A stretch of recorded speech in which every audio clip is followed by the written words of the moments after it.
Assalamualaikum warahmatullahi wabarakatuh. Perkenalkan, saya Iwan Setiawan, calon guru penggerak Angkatan 10 Kabupaten Ciamis. Hari ini saya akan melaksanakan kegiatan aksi nyata diseminasi budaya positif di SDN 3 Panaragan. Bismillahirrahmanirrahim. Assalamualaikum warahmatullahi wabarakatuh. Waalaikumsalam warahmatullahi wabarakatuh. Innalhamdulillah, wassalatu wassalamu ala Rasulillah sayyidina Muhammadin bin Abdillah wa ala alihi wa sahbihi wa mawala. Asyhadu an la ilaha illallah wahdahu la syarikalah wa asyhadu anna Muhammadan abduhu wa rasuluhu la nabiyya wa huwa muqtada bi lisani yafqahu qawli ya faqih alim ya faqih alim ya mujibas salim. Dewan Guru SDN 3 Panaragan yang saya hormati, pertama-tama marilah kita panjatkan puji dan syukur kehadirat Allah Subhanahu wa taala. Yang alhamdulillah berkat rahmat, taufik dan hidayahnya serta curahan nikmat yang diberikan oleh Allah Subhanahu wa taala, sehingga pada kesempatan siang hari ini kita selanjutnya di sini ada tujuan diseminasi. Tujuan diseminasi ini ataupun tujuan kegiatan ini yang pertama adalah membagikan pemahaman tentang konsep-konsep inti dalam modul budaya yang sudah biasa kita lakukan. Sebagaimana kita ketahui, tentang budaya itu adalah hal-hal yang ada dalam kehidupan kita. Nah, di sini kita samakan dengan budaya positif, berarti hal ataupun kebiasaan positif yang dilakukan di sekolah. Kemudian yang kedua, membagikan pengalaman dan pembelajaran yang diperoleh dari penerapan konsep-konsep inti budaya positif. Jadi tujuan yang kedua adalah kita sama-sama. Yang ketiga, nah, karena bagian dari budaya positif itu ada yang disebut dengan kesepakatan kelas atau keyakinan kelas. Yakin Bapak Ibu pun sudah pernah melaksanakan yang namanya keyakinan kelas ataupun kesepakatan kelas. Nah, begitupun pada kesempatan siang hari ini. Jadi alangkah baiknya ketika kita sebelum memulai kegiatan ataupun pemahaman tentang budaya positif, kita memiliki kesepakatan kelas ataupun keyakinan kelas. Yang pertama, hadir seutuhnya dalam kegiatan diseminasi ini. Jadi semuanya sama-sama fokus kepada kegiatan ini. Yang kedua, HP dalam mode silent, ya, supaya tidak menimbulkan suara. Yang ketiga, boleh makan dan minum dengan tertib. Yang keempat, berpendapat saat dipersilakan terlebih dahulu. Yang kelima, mendengarkan pendapat orang lain hingga selesai ketika Anda yang diberikan kesempatan untuk menyampaikan pendapatnya ataupun tanggapannya. Dan yang keenam, boleh meminta izin jika ada keperluan. Nah, sepakat Bapak Ibu untuk kesepakatan kelas ini? Ya. Yang pertama, sepakat ya? Yang kedua? Ya. Kemudian yang ketiga?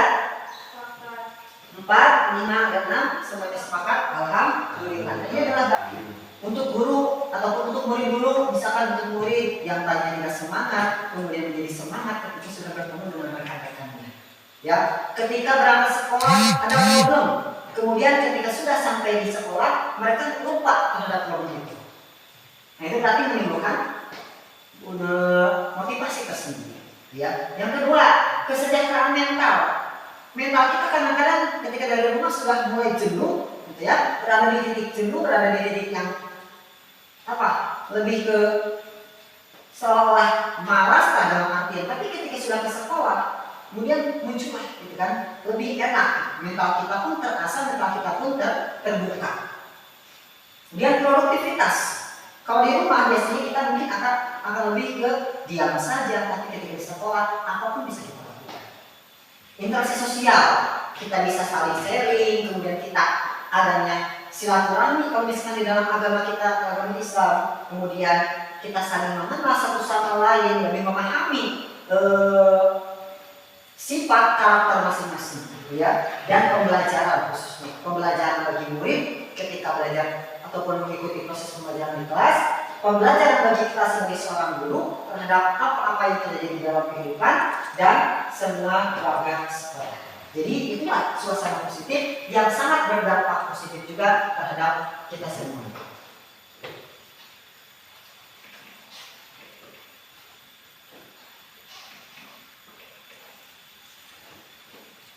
Selanjutnya, sebagai pendidik, bagaimana kita dapat menciptakan suasana positif di lingkungan sekolah selama ini? Selama ini kita sama-sama renungkan, ya, bagaimana ketika kita menciptakan suasana positif antar sesama guru, kemudian antara guru dengan peserta didik ataupun dengan murid, antara murid dengan murid. Ketika murid yang satu dengan murid yang lain terjadi permasalahan, nah bagaimana posisi kita sebagai seorang guru menciptakan suasana itu kembali baik lagi, ya.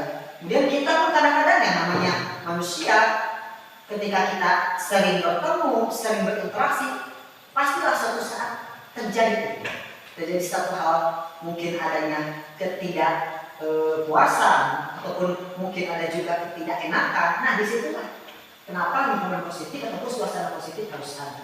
Di sini bisa kita lihat menghormati komunikasi yang terbuka, berkolaborasi, mengedepankan etika dan kesopanan, saling menghargai dan menghormati, dan memberikan contoh positif bagi murid atau sesama warga sekolah. Ya, kita berkolaborasi seperti hanya kegiatan kali ini. Itu adalah bagian dari kolaborasi. Kemudian mengedepankan etika, bagaimana cara kita berbicara, bagaimana cara kita bersikap, kan? Saling menghargai dan menghormati tentunya itu adalah hal yang sangat penting, sehingga kita bisa memberikan contoh kepada seluruh peserta didik kita. Bagaimana cara kita beretika dan bertanggung. Selanjutnya, apakah hubungan antara menciptakan suasana yang positif dengan proses pembelajaran yang berpihak pada murid? Ketika suasana positif sudah tercipta, apakah berpengaruh atau tidak dengan pembelajaran yang berpihak pada murid? Karena sekarang kan digaung-gaungkan dalam kurikulum Merdeka bahwa kita itu memberikan pelayanan yang berpihak pada murid. Setiap hal itu adalah murid yang paling utama. Kita memberikan pelayanan terbaik untuk murid, maka ada kalimat berpihak pada murid. Kalau dulu kan mungkin kita rasakan kadang-kadang istilahnya guru yang menjadi sentral.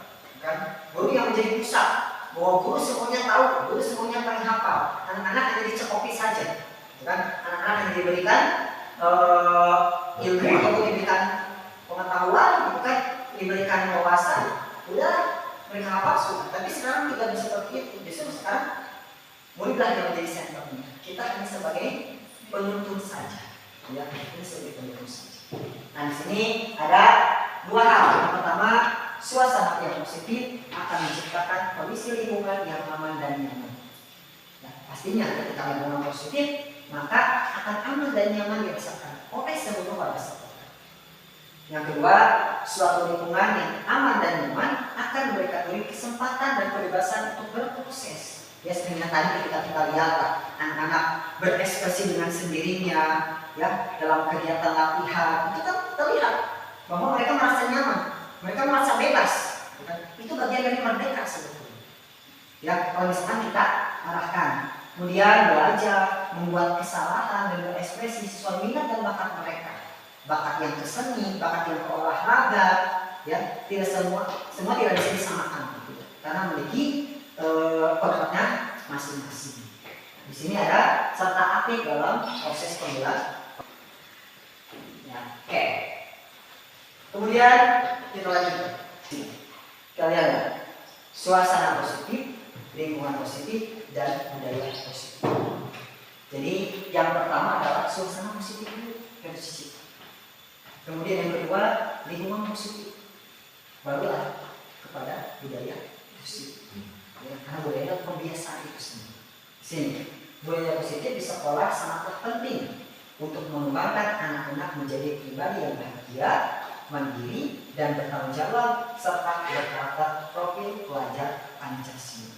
Kita ketahui kan bahwa profil pelajar Pancasila yang berjumlah 6, ya. Pelajar Pancasila beriman dan bertakwa pada Tuhan yang Esa dan berakhlak mulia, berkebinekaan global, gotong royong mandiri, kreatif dan bernalar kritis. Profil pelajar Pancasila. Jadi anak-anak ketika sudah budaya positif diterapkan, maka satu pribadi yang positif, mereka ke sekolah itu akan semangat, tidak akan beban. Mereka akan bahagia ketika ke sekolah yang namanya bersemangat, bahagia, enjoy, bukan tanpa beban. Beda lagi ketika seperti halnya yang ada di salah satu iklan di Trans TV kalau tidak salah. Trans TV. Anda kan sosok anak yang ketika akan berangkat ke sekolah kemudian sudah memiliki beban. Si anak ketika mau berangkat ke sekolah ada obrolan dari temannya, ya betul tidak? Jadi karena kan di Trans TV ketika si anak mau berangkat ada temannya yang mengatakan bahwa apa ya akan ditunggulah di gang, kemudian akan diminta uangnya, ya kemudian ketika gurunya ada ucapan dari gurunya bahwa masa hal ini tidak bisa, itu bagian juga secara verbal ya, secara verbal. Kemudian ketika ke rumah orang tuanya lebih menuntut banyak tuntutan gitu kan, itu bagian dari bullying seperti itu. Nah, beban anak ketika ke sekolah itu kalau misalnya memang memiliki beban akan sulit, tidak akan memiliki ketenangan yang bahagia. Makanya ketika beliau positif dijawabkan, satu, pribadi yang bahagia, kemudian mandiri, bertanggung jawab. Setiap anak punya tanggung jawabnya ketika di sekolah pun dengan bahagia. Dan paling penting adalah berkarakter profil belajar. Nah, kenapa kita membahas tentang filosofi Ki Hajar Dewantara? Kita ketahui bahwa Ki Hajar Dewantara adalah Bapak Pendidikan Indonesia. Nah, beliau mengatakan dalam filosofinya, yang ada tiga hal. Yang pertama adalah pengajaran. Yang namanya pengajaran adalah proses memberi ilmu untuk kecakapan hidup anak secara lahir dan batin. Jadi, Ki Hajar Dewantara memberikan filosofi kepada kita semua. Yang pertama adalah pengajaran. Yang kedua adalah pendidikan. Dan yang ketiga adalah pendidikan dan pengajaran. Pengajaran tadi dikatakan sebuah proses memberi ilmu untuk kecakapan hidup anak secara lahir dan batin. Nah, sebenarnya ketika kita memberikan pelajaran di kelas. Yang kedua ada pendidikan. Kalau pendidikan adalah proses menuntun segala kekuatan kodrat yang dimiliki anak agar ia mampu mencapai keselamatan dan kebahagiaan yang setinggi-tingginya, baik sebagai seorang manusia maupun anggota masyarakat. Nah, proses menuntun. Jadi kita itu hanya menuntun saja. Setiap anak punya kodratnya masing-masing.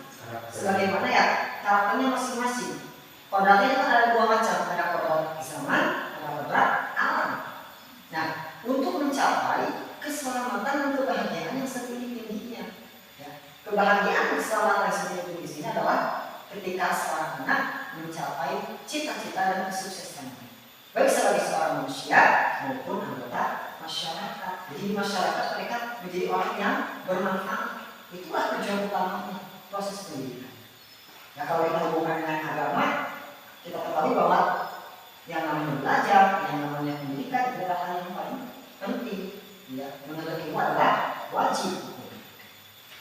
Kemudian yang ketiga, pendidikan dan pengajaran ini disatukan antara pendidikan dan pengajaran, yaitu usaha persiapan dan kesediaan untuk segala kepentingan hidup manusia, baik di masyarakat maupun berbudaya. Nah, disinilah yang disebut pendidikan dan pengajaran adalah di lingkungan sekolah. Lingkungan sekolah. Sebagaimana lingkungan kita dan tugas kita masing-masing ataupun kewajiban kita masing-masing adalah sebagai seorang pendidik. Keterkaitan antara filosofi Ki Hajar Dewantara, budaya positif, dan visi guru penggerak. Sebagaimana yang sudah kita bahas kemarin di salah satu bagian dari kegiatan pendampingan individu, ya, ketika pengajar praktik ke sini, itu adalah pembahasan tentang visi guru penggerak ataupun visi sekolah. Nah, keterkaitannya antara filosofi Ki Hajar Dewantara yang tadi, kemudian budaya positif, dan visi guru penggerak adalah penumbuhan budaya positif, pendidikan dan kepada murid, dan visi guru penggerak. Maka akan melahirkan murid yang selamat dan bahagia, berkarakter profil pelajar Pancasila. Jadi semuanya saling keterkaitan dan nyambung. Yang kita adalah ya sistem ya ke sini. Ujungnya adalah pada profil pelajar Pancasila. Hanya yang dari catatan adalah di sini selamat dan jadi harus tahu. Makanya ketika kita membuka PMN pasti kan ada selamat Bapak dan Ibu hebat. Ada ya. Kemudian Bapak Ibu berbahagia adalah kata-kata seperti itu. Jadi kita itu harus menjadi orang yang berbahagia. Konsep-konsep inti budaya positif.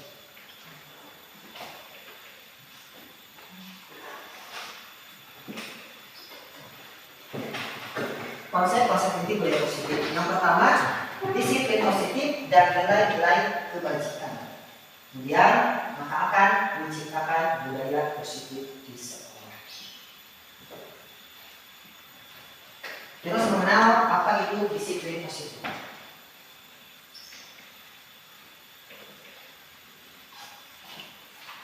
Disiplin positif dan nilai-nilai kebajikan. Disiplin berasal dari bahasa Latin disciplina yang artinya belajar. Arti asli dari kata disiplin berkonotasi dengan disiplin diri dari murid-murid Sokrates dan Plato. Disiplin diri dapat membuat seseorang menggali potensi menuju pada tujuan yang dihargai dan bermakna.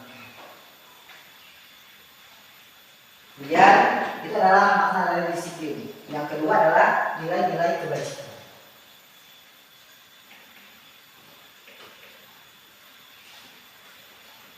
Nilai-nilai kebajikan adalah sifat-sifat positif manusia yang merupakan tujuan mulia yang ingin dicapai setiap individu.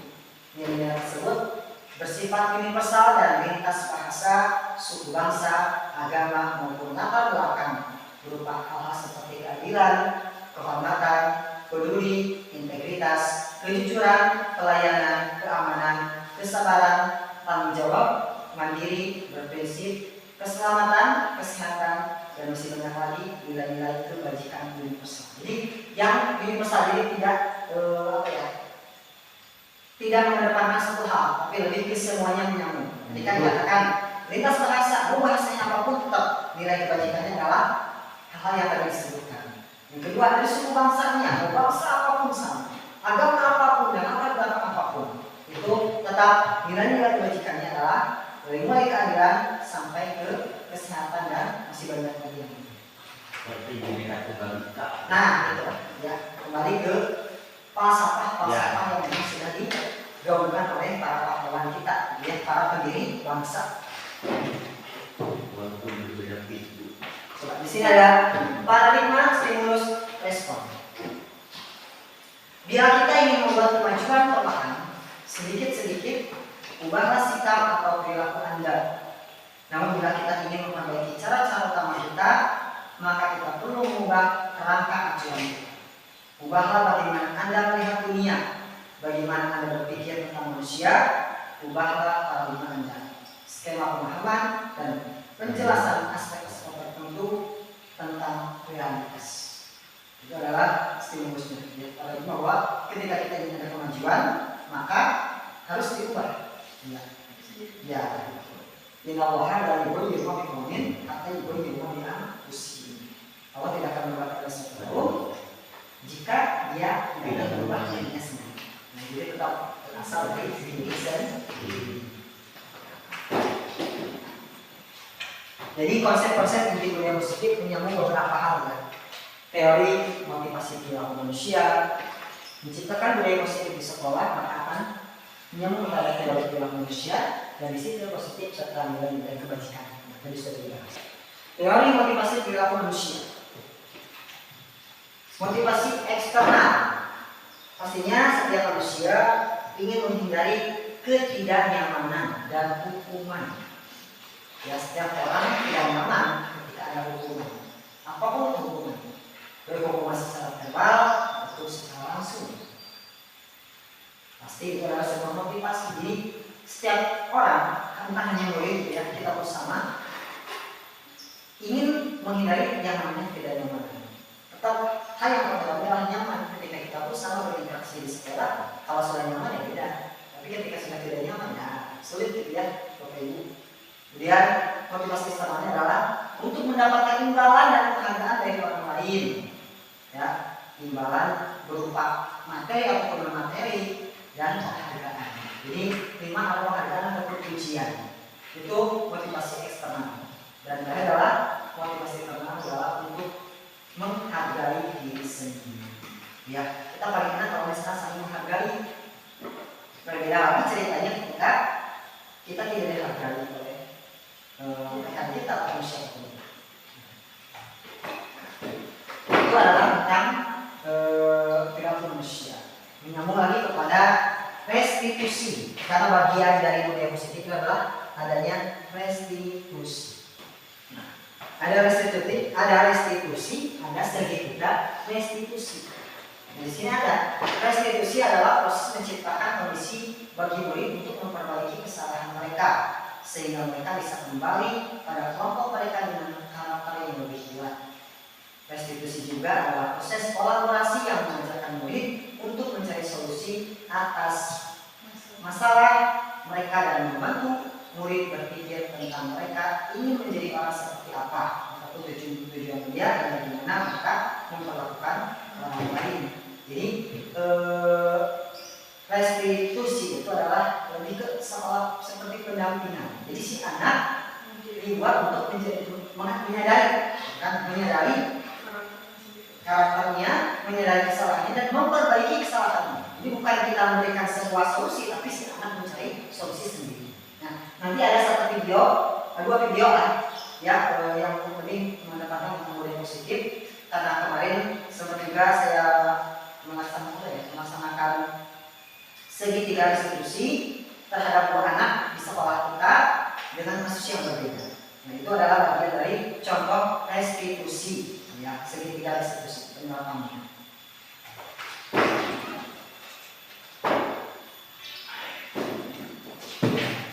Kurangnya itu dari dulu sabar menit.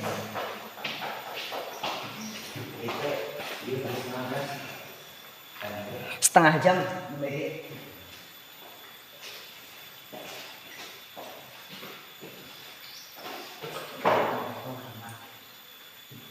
Oke, Bapak Ibu, yang ada pertanyaan terkait restitusi barangkali sebelum kepada keyakinan kelas ataupun keyakinan sekolah.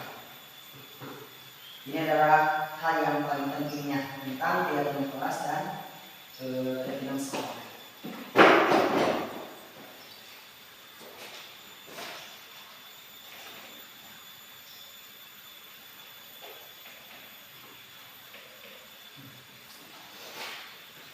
Keyakinan kelas atau sekolah. Satu, menekankan pada keyakinan seseorang akan lebih memotivasi seseorang dari dalam. Seseorang akan lebih tergerak dan bersemangat untuk menjalankan keyakinannya daripada hanya sekedar mengikuti serangkaian peraturan tertulis tanpa makna. Nah, itu yang biasanya kita lakukan. Jadi di sekolah ada peraturan sekolah, ya, sekian poin, tapi ternyata hanya tertulis saja tanpa makna kepada si anak tersebut. Kenapa? Karena yang membuat peraturannya adalah kita sebagai seorang guru. Tapi berbeda lagi ketika kita melaksanakan atau membuat keyakinan kelas. Jadi itu adalah curahan ataupun keinginan si anak. Seperti yang tadi ketika kita membuat kesepakatan kelas, ya, boleh makan minum, kemudian boleh mencurahkan apa yang dia ingin sampaikan, kemudian di kelasnya sampai selesai, dan itu adalah bagian kesepakatan. Itu adalah bagian dari diri kita. Tapi ketika peraturan yang dibuat oleh sekolah atau kebijakan dari sekolah, maka berbeda lagi. Jadi mereka tidak ada rasa memiliki. Itu bukan, istilahnya gini, bukan buat saya, karena bukan saya yang membuatnya, gitu ya. Tapi ketika anak ikut sertakan untuk membuat keyakinan kelas, maka mereka akan lebih bertanggung jawab. Kemudian keyakinan kelas dibuat berdasarkan nilai-nilai kebajikan universal yang tadi, yang diyakini dan sepakati bersama, disusun dengan kalimat-kalimat positif yang tidak terlalu panjang sehingga mudah untuk diingat dan dipahami murid. Contohnya, misalkan hadir tepat waktu, si anak akan menyadari oh tidak. Kemudian berseragam yang lengkap, harus rapi, kata-katanya seperti itulah yang akan nempel ke anak. Ya, ketika kita pun sama kemarin menerapkan misalkan anak jam 7 sudah ada di sekolah, nah anak nempel, ya, apapun yang dilakukan si anak akan nempel. Begitupun ketika kita melaksanakan sebuah kebiasaan, contohnya saat saya dalam kebiasaan sholat duha, si anak langsung ngobrol sama orang tuanya. Ada orang tua yang ngobrol lewat WA ke saya pribadi gitu kan, alhamdulillah Pak, anak-anak berbicara bahwa sekarang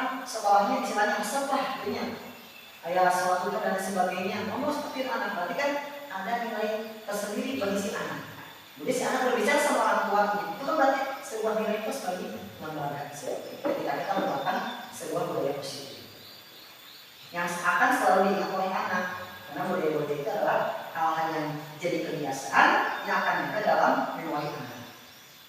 Kemudian seorang guru berperan dalam menuntun dan membimbing murid, membuat keyakinan kelasnya berdasarkan nilai-nilai kebajikan yang diyakininya, kemudian disepakati bersama untuk ditaati dan dilaksanakan bersama. Semacam pendampingan gitu. Terus jadi menekankan kayak menghadapi rapi, semacam orang kayak rapi. Pas saya menghadapi kelas 2 kan bagi mungkin ya. Cara pendampingan anak kumaha gitu kan supaya misalkan kayak gitu si anak pek gitu kan dulu kan nggak resep bisa cara anak mau menghadapi anak seperti itu. Ya, terima kasih Pak atas pertanyaan dan tanggapannya. Sebetulnya memang lebih ke seperti pendampingan guru BK ya. Kalau untuk di tingkat SD kan kita tidak ada guru BK secara langsung.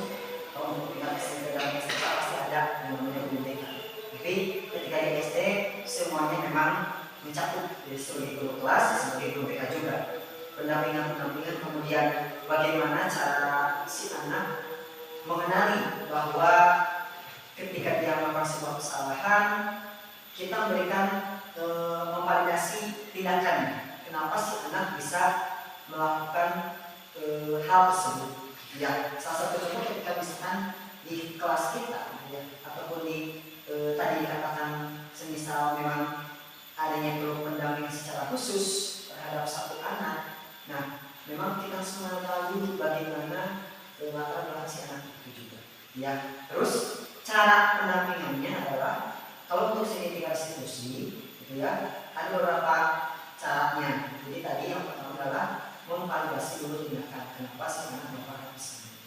Kemudian yang keduanya adalah untuk segitiga restitusi tadi, ya, yang pertama adalah validasi tindakan yang salah bukan. Jadi misalkan kita bertanya dulu kepada anak tadi kenapa si anak membuat kesalahan tersebut. Yang kedua menstabilkan identitasnya. Ya, tadi kan si anak misalkan memiliki kesalahan, kemudian bahwa itu kesalahan meskipun hanya kesalahan atau meskipun itu sebuah kesalahan, tapi si anak tetap yang namanya manusia itu semuanya punya salah. Bukan hanya bagaimana cara kita untuk memperbaiki kesalahan tersebut. Kalau misalkan si anak membuat kesalahan, salah satu contohnya adalah ketika di kelas 5 mungkin kemarin ya, jika misalkan, nah kenapa si anak melakukan hal tersebut? Jadi yang pertama validasi itu tindakan yang salah. Jadi si anak kita berikan misalnya buat apa yang sudah dia lakukan. Kemudian si anak menyadari oh iya saya salah. Dan setelah dia menyadari bahwa kemudian kita stabilkan identitasnya. Stabilkan identitasnya adalah si anak sedang menyadari kesalahan, kemudian bagaimana dia untuk memperbaiki kesalahan itu. Nah setelah itu barulah kita tanya tentang keyakinan kelas yang sudah dibuat. Misalkan tadi keyakinan kelasnya adalah tidak boleh ada yang bullying. Nah bahwa ketika si anak melakukan bullying berarti sudah melanggar aturan ataupun keyakinan kelas. Nah kayak gitu kemudian kita arahkan bahwa supaya si anak bisa memperbaiki kesalahan itu dengan memutusnya. Misalkan ketika si anak bertengkar dengan rekannya, maka si anak harus mengucapkan permohonan maaf kepada rekannya. Tapi kalau masalah api yang tadi memang itu adalah lebih ke perlakuan khusus kita sebagai seorang guru, ya, karena setiap guru harus memiliki 5 posisi kontrol sebetulnya, ya. Setiap guru harus bisa memiliki posisi kontrol. Yang pertama adalah sebagai ada dengan istilah sebagai teman kepada anak, ya, kepada menjadi teman. Kemudian ada juga yang menjadi pemantau. Kemudian ada yang menjadi pembuat rasa bersalah. Jadi nada kita itu bisa memberikan kepada anak oh si anak harus dijadikan apa ya? Dia mengakui bahwa oh saya salah. Ya. Kemudian kita pun dari pemantaunya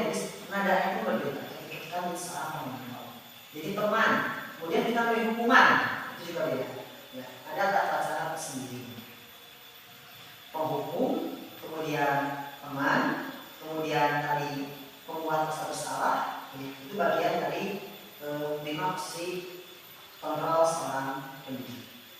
Permasalahan, SMS, enggak. Ya mungkin gini ya Pak, untuk menambahkan yang tadi sesuai keberadaan. Contohnya tadi konsep-konsep inti budaya positif yang disediakan untuk disiplin positif keras dan bahasa Latin disiplin artinya belajar ya.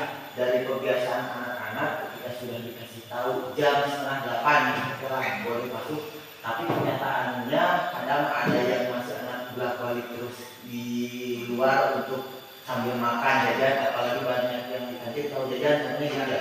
Ini bagaimana cara untuk menindaklanjutinya sedangkan tadi kita harus menciptakan suasana yang positif, akan menciptakan kondisi lingkungan yang nyaman, aman. Nah, ini caranya perlahan-lahan butuh yang tadi dikatakan peraturan kelas tadi. Jadi supaya anak nyaman mengasih tahu jam 7:30 nanti kan ada jam istirahat, ada waktunya makan. Jadi ketika kita siap sambil belajar nggak boleh kan mesti sambil makan. Ya, seperti itu. Jadi cara bagaimana untuk menindaklanjuti kejadian yang seperti itu. Siap, terima kasih Mbak Ali. Tadi kuncinya adalah kita dengan membuat salah satu ataupun tindakan adalah dengan keyakinan. Jadi si anak kita ikut sertakan supaya memiliki peran dalam membuat keyakinan kelas itu. Nah, sebenarnya tadi ketika si anak dalam misalnya yang luar, misalnya yang jajan, maka kita tarik ya, di dalam proses pembelajaran kita buat keyakinan kelas yang memang berasal dari anak. Si anak biarkan si anak mengutarakan apa pendapatnya, kita dengarkan. Nah, kemudian kita tulis. Ya, tidak jadi masalah ya kita misalkan kita kasih nama. Kalau si anak misalkan Dika berikan saran ini, dia tulis apa kesepakatan yang dia sebutkan, kita kasih nama. Kemudian yang kedua siapa? Jadi nanti akan terbaca sendirinya. Oh iya. Ada sanksi, itu ada semacam apa gitu ya? Ada apa ya? Tanggung jawab sama. Jadi sekarang terbiasa akan bertanggung jawab anaknya. Jadi supaya tidak kita itu mengingatkan, nah akhirnya kan kita mau bersikap positif, pada akhirnya jadi kehel. Jadi yang namanya kan sana, oh iya, saya sadar bahwa ini adalah salah. Saya sudah melanggar kesepakatan yang sudah saya buat.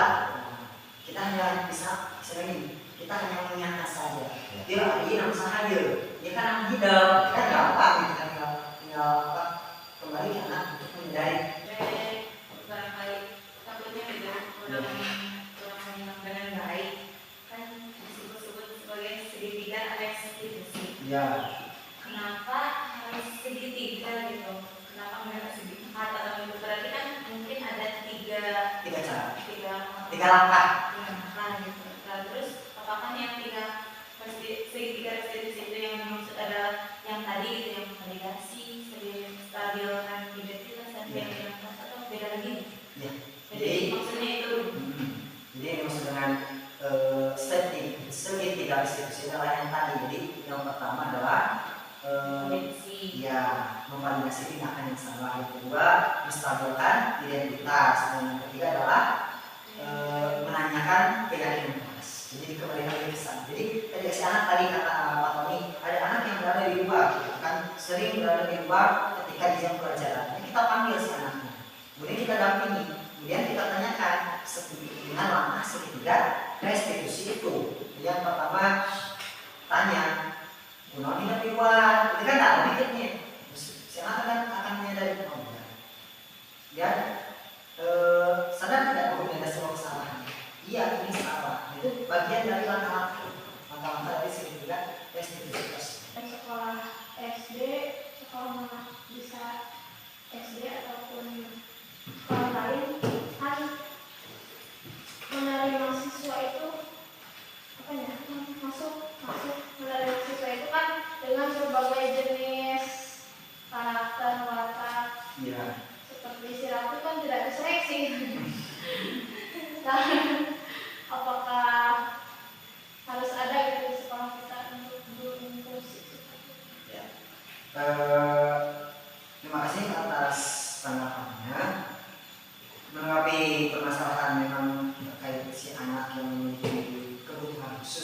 Ya, sebetulnya kalau misalkan di dalam kurikulum mereka itu sendiri, memang setiap sekolah harus, gitu kan, harus bisa membuka yang namanya kelas inklusi. Kenapa dikatakan harus? Karena memang itu merupakan bagian dari pembelajaran di sekolah. Setiap anak memiliki hak yang sama dalam pendidikan, tidak bisa dibeda-bedakan. Nah, kemudian dalam pelaksanaan sekolah inklusi itu atau pembukaan kelas inklusi, kita bisa mengutus satu guru untuk mengikuti pendidikan inklusi. Nah, dari salah satu pendidikan inklusinya. Nah, kalaupun misalkan sudah mengikuti pendidikan inklusi, kemudian di sekolah belum bisa menerapkan, maka bisa bekerjasama dengan sekolah yang memang lebih ke berkompeten dalam hal itu. Seperti yang dikatakan adalah misalkan SLB, ya. Nah, bisa diarahkan ke sana ataupun guru SLB-nya yang dipanggil sebagai guru tamu itu yang dilakukan. Nah, kemudian terkait tadi yang disampaikan bahwa memang sampai saat ini mungkin kita belum bisa memberikan apa yang namanya si anak tersebut benar terlibat atau tidak. Karena kalau misalnya kita lihat dari proses si anak belajar, mungkin adalah sedikit demi sedikit bagaimana si anak responnya, gitu kan? Misalnya dari teman kelas 1, pasti si anak memberikan tanggapan ataupun lebih bisa merespon ketika dia belajar. Hanya mungkin memang berbeda dari yang kita lihat.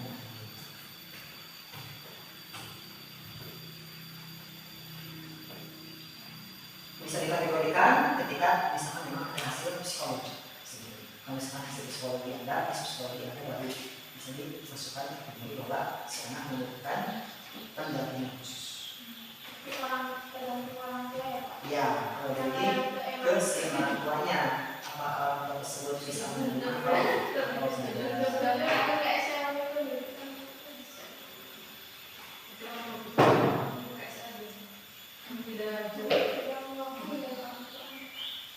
Nah, dan Tahunya kan dari kurang tersisihkan kan, badai fokus kasih rapi bisa lihat kan? iya, Ada belum makan KSLB. tadi Bu Lila harus jadi guru sih kan? iya, betul. Karena beda cara metode ngomong. Metodenya.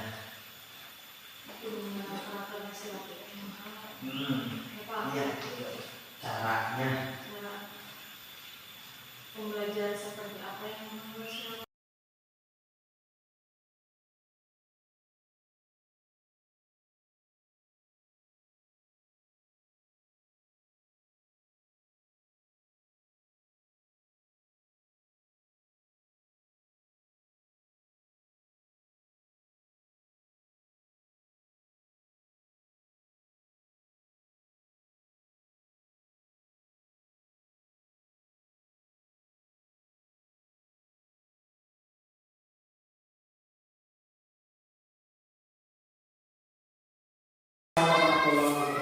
Ya, silakan Ibu tadi.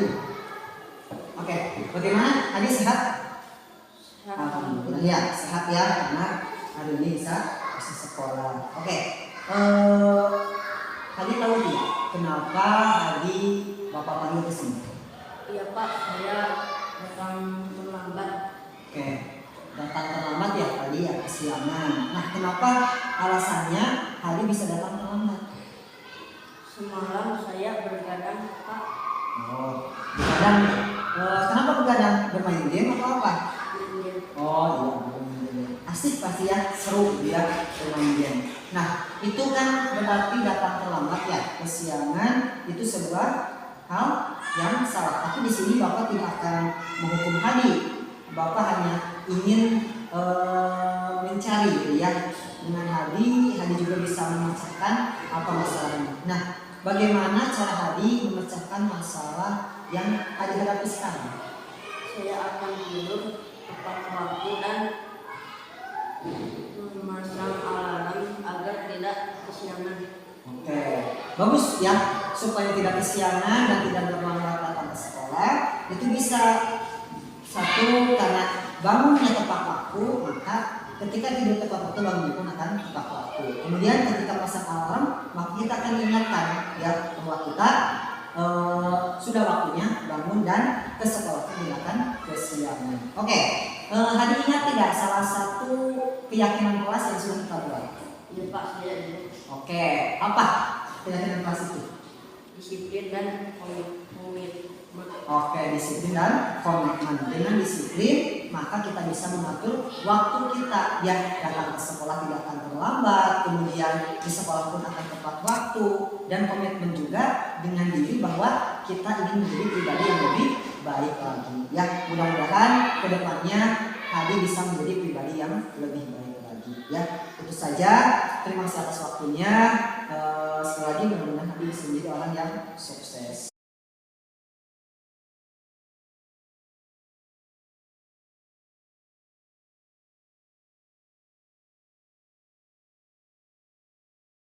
Ya, ini adalah salah satu contoh tentang penerapan segitiga restitusi. Meskipun di sini lebih ke membahas tentang restitusi itu seperti apa. Tadi disampaikan restitusi adalah menurut dosen. Segitiga restitusi dilakukan oleh guru. Yang pertama menstabilkan identitas, yang kedua pada yang salah, dan yang ketiga adalah menggunakan keyakinan.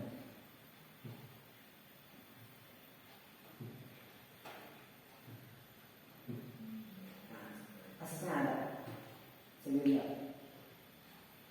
Asasnya adalah Hadi ya. Ini videonya.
Bagian dari contoh penerapan segitiga restitusi. Jadi kita bisa menstabilkan identitas, kemudian memvalidasi tindakan yang salah, dan yang ketiga adalah menanyakan keyakinan. Itu bisa diterapkan nanti di kelas masing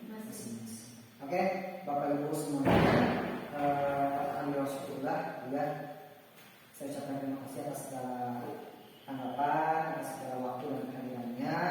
Mudah-mudahan dengan diadakannya diseminasi ini, meskipun alat tambahnya, kita bisa menerapkan secara langsung dalam proses pembelajaran di kelas kita masing-masing. Sekali lagi, mudah-mudahan bisa menjadi wawasan dan ilmu yang bermanfaat untuk kita semua. Amin. Ya Allah. Oke, alhamdulillah kita tutup saja kegiatan diseminasi kali ini dengan membacakan alhamdulillah.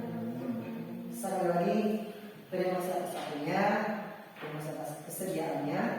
Mudah-mudahan Allah Subhanahu wa Ta'ala membalas dengan pahala yang berlipat. Amin ya rabbal alamin. Wassalamualaikum warahmatullahi wabarakatuh. Waalaikumsalam.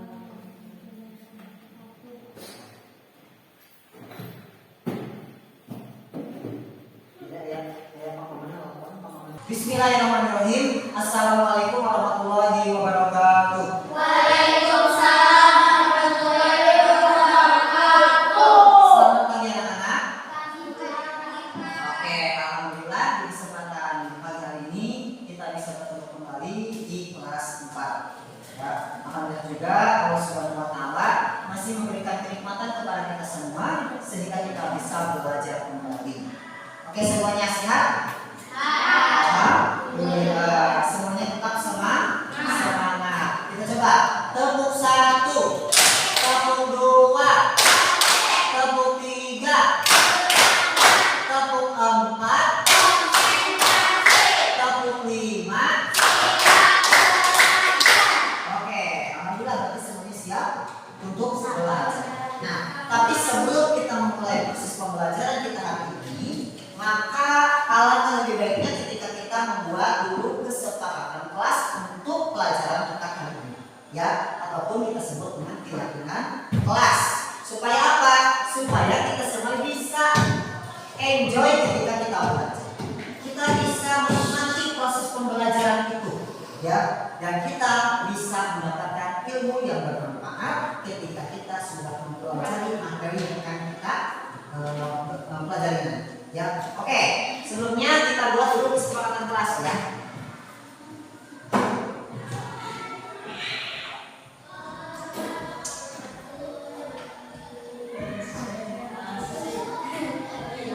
Oke, keyakinan kelas, silakan masing-masing siswa boleh mengutarakan apa yang ingin dijadikan sebagai keyakinan kelas untuk hari ini. Oke, nomor 1. Oke, hadir tepat waktu.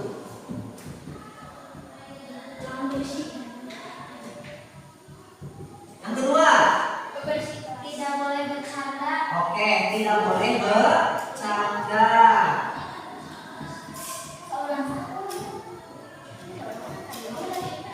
Tiga, tidak boleh ngobrol. Iya, bagus, tidak boleh ngobrol. Kemudian yang keempat, duduk yang rapi. Betul sekali, harus duduk yang rapi. Kemudian yang kelima, harus berdoa terlebih dahulu. Itu yang paling penting, ya. Kemudian yang keenam, harus fokus. Iya sih, betul. Harus fokus. 7. Siap belajar. Iya, harus siap belajar. Sebagaimana tadi dalam tepuk siap belajar. Kemudian tidak boleh sambil makan. Iya sih. Tidak boleh sambil makan. Kemudian 9. Apa? Harus memperhatikan. Oke, harus memperhatikan. Yang terakhir 10. Nah, itu bisa diakhiri dengan doa. Oke, ya. Nah, ini adalah kesepakatan kelas yang dibuat oleh kelas 4 ini. Yang pertama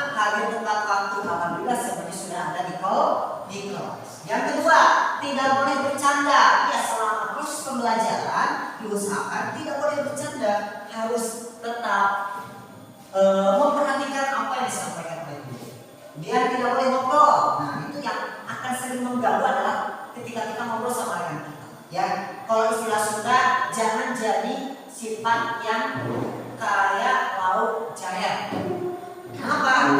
Lauk jair atau ikan mujair itu ketika sudah diberi kolam besar, buat kolam kecil di bawah. Maksudnya apa? Ketika ada proses pembelajaran, ketika ada yang ngobrol, dia ngobrol lagi. Itu seperti ikan mujair. Makanya jangan seperti ikan mujair. Dia duduk yang rapi. Nah, biasanya kan dia sikap beri salam itu otomatis dia sudah siap. Ya. Terus berdoa terlebih dahulu. Nah, ini supaya keberkahan menyertai kita semua. Yang keenam harus fokus. Ya, coba teguh fokus. Melihat, mendengar, mengingat, fokus. Ulangi, teguh fokus. Melihat, mendengar, mengingat, fokus. Ya, sip, pintar. Kemudian siap belajar. Tadi kita sudah melaksanakan teguh siap belajar. Dan tidak boleh sambil makan. Nah, makanannya disimpan dulu ya. Nanti makanannya boleh kita istirahat. Harus memperhatikan ya, fokus memperhatikan ke depan. Kemudian ketika ada tugas apapun boleh dikerjakan. Dan yang terakhir diakhiri dengan doa supaya tetap keberkahan dari awal sampai akhir kita diberkahi oleh Allah Subhanahu wa Ta'ala. Oke, jadi sepakat ya untuk keyakinan kelas ini? Oke, kalau sudah sepakat, alhamdulillah. Oke, sebelumnya kita mulai dulu dengan menyanyikan profil belajar Pancasila. Coba ya, 1, 2, 3. Pelajaran Pancasila beriman dan bertakwa pada Tuhan yang esa dan berakhlak mulia, berkebinekaan global, gotong royong mandiri, kreatif dan bernalar kritis. Oke. Saya Keila, murid kelas 4 SDN 3 Panaragan. Saya sangat senang sekali ketika membuat keyakinan kelas. Saya Rene, murid kelas 4 SDN 3 Panaragan. Saya sangat senang sekali ketika membuat keyakinan kelas.